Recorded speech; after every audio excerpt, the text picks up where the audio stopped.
What we're doing in this series, we're exploring a bit more in depth, but also the aftermath of one of the most pivotal moments that we saw in the game, Assassin's Creed Origins, which is the Ides of March, the assassination of Caesar. We explore a bit more what went on before and what went on after in Rome. How did the citizens react? Historically, the consequences of Caesar's death were definitely not as intended. And what we're doing in the comic series as well is we jump in time 14 years later to the last days of Cleopatra as she finds herself surrounded by Octavian and his forces who are surrounding Alexandria.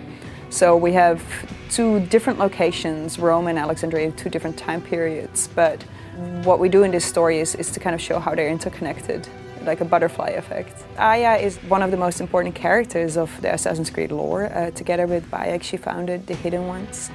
And the Hidden Ones are the precursors, really, of the modern-day assassins. So in Assassin's Creed Origins, we see her meeting Brutus and Cassius. They travel to Rome. She splits up with Bayek. We wanted to know more about that. We wanted to show more, like, okay, what are the consequences of that, and how does it influence her as a leader, as somebody who ends up establishing the bureau in Rome, and what are the long-term consequences as well for her, friendship, frenemyship with Cleopatra. At the end of Origins, we see Aya basically predict to Cleopatra, you will be the last of the Egyptian pharaohs. We wanted to explore in the comic series how that works out.